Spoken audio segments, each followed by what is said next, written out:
Hello everyone, so this is Freekstar. Welcome to my channel, and today I am going to talk about music and mental health and music and general well-being.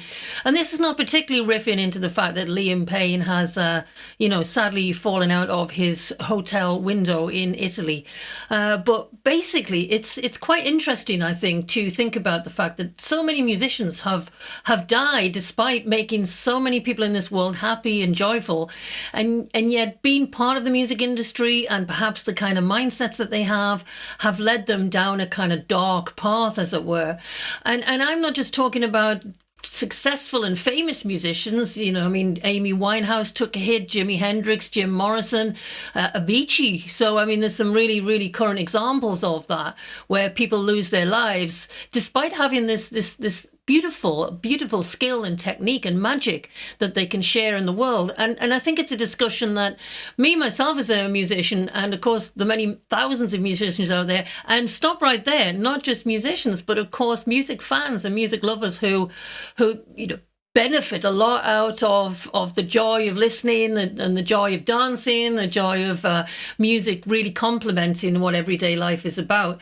But also maybe you guys who are non-musicians really might be quite interested in the sort of mindset of musicians and why they do music, and then why they choose not to do music and fall to their terrible doom. So there's lots and lots of things going on in here, I think, which is worth thinking about and worth discussing. And I think my shout out is also to musicians like myself who, especially, I guess, in a way, not especially, but if you're an up and coming musician or you're an independent artist who doesn't have the support of the music industry, but also having the music industry crowding around you because you're a major asset and you're worth money. So they kind of want to keep you alive, but that's not to say that they care about you. When you're an independent artist, you don't have that kind of support infrastructure around you. So if you're going to have a bit of a crack up, of course, you go to your local doctor or whatever, but people are less concerned about you, I guess, in industry terms, because you're not worth the kind of, the Yankee dollar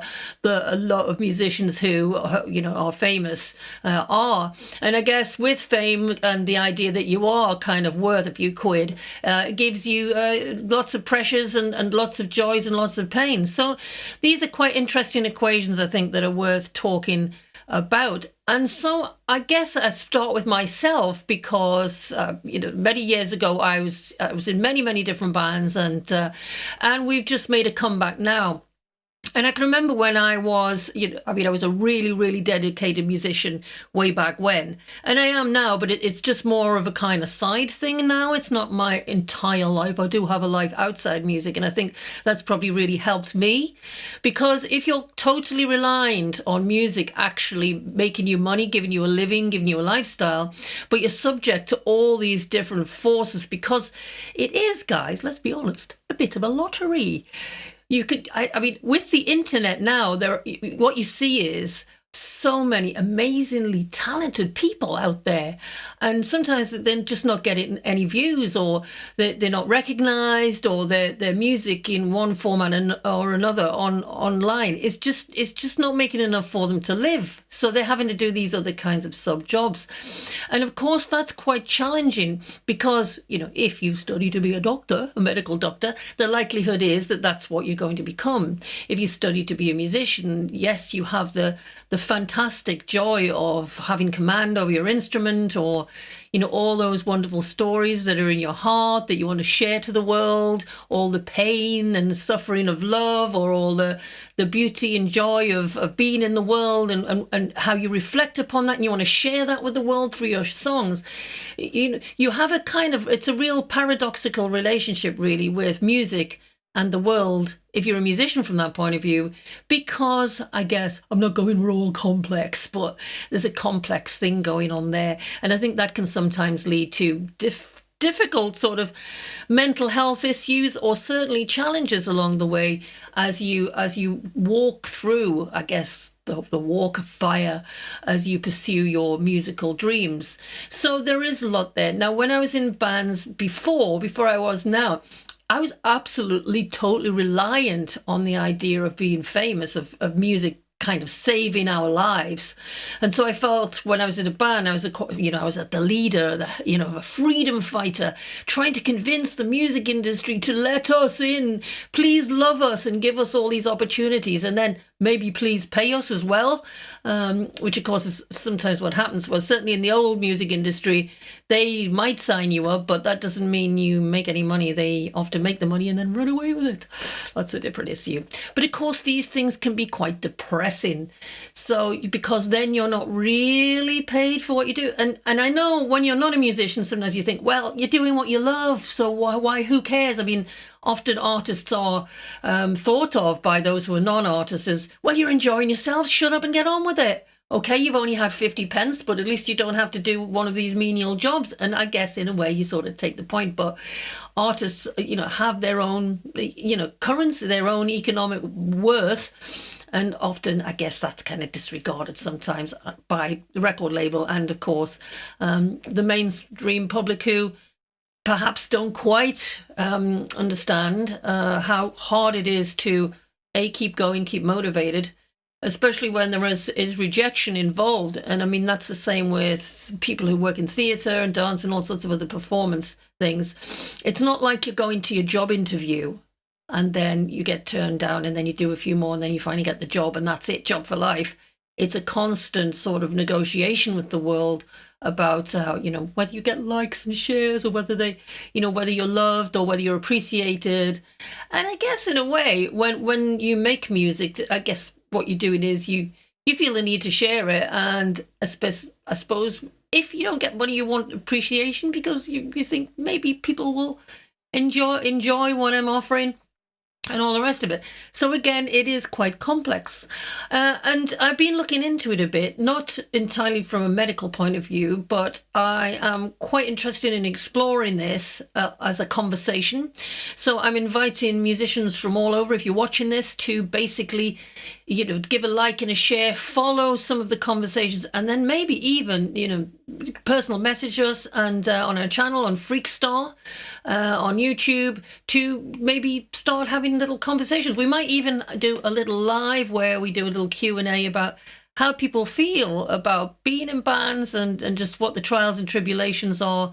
I suppose in a way to support each other, and also for those who are not in bands to sort of, you'll get to hear some of the, the crazy workings of the musician's mind and what motivates us to get out of bed on a morning and go, right, I think I'll have a little sing-song today.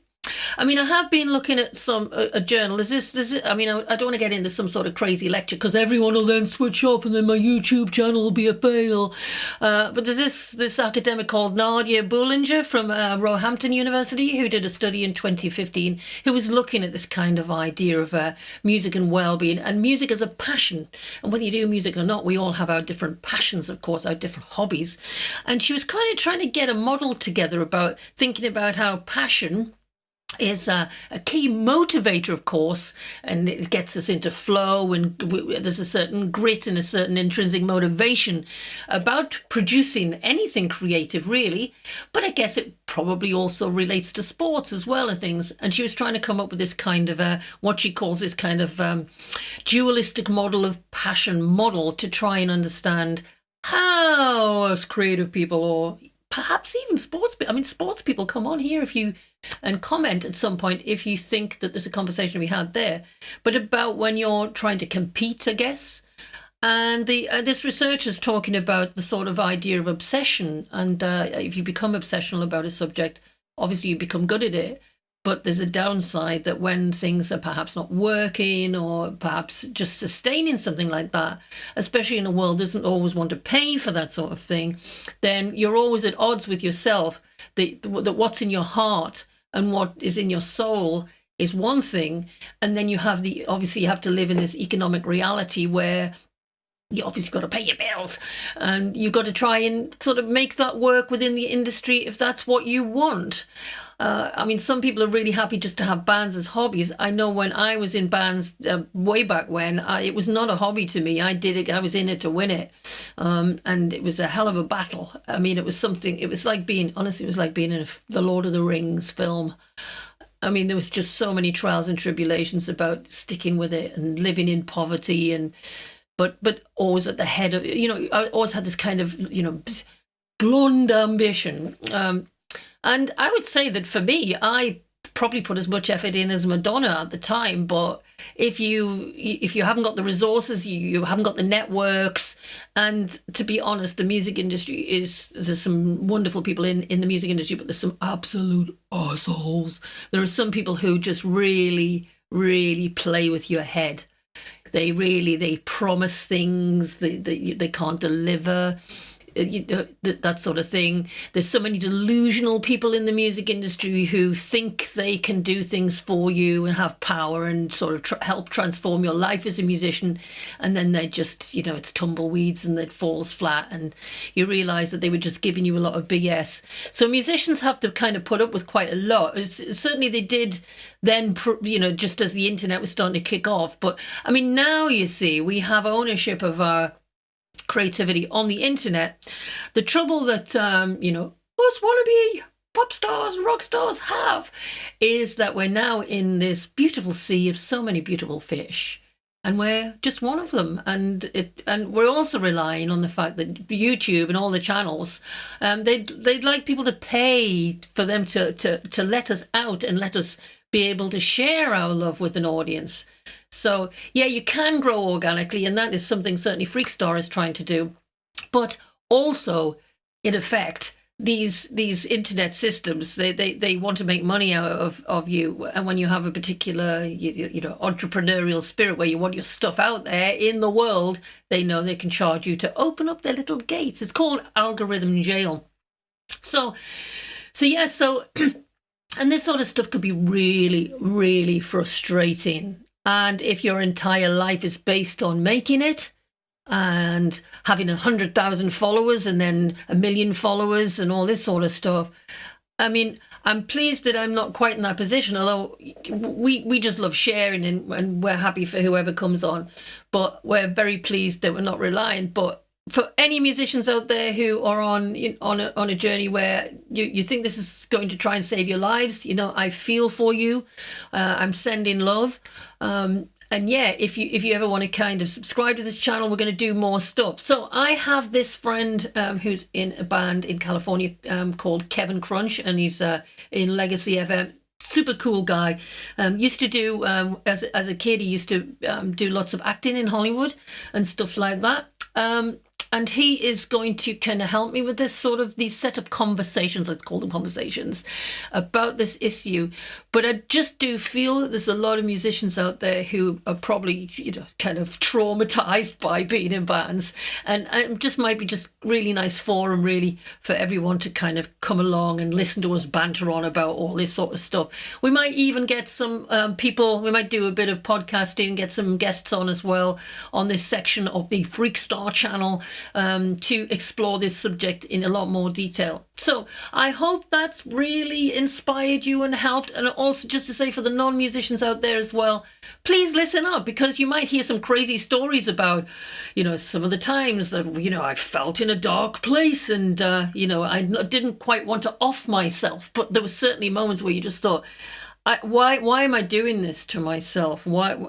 Because I guess you're chasing your dreams, and dreams are in your imagination a lot of the time, isn't it? But you see something, sometimes on television, sometimes on a pop video or whatever, and you want to be part of that world. You don't want to be in the grey, rainy, mundane world of domestic chores and things.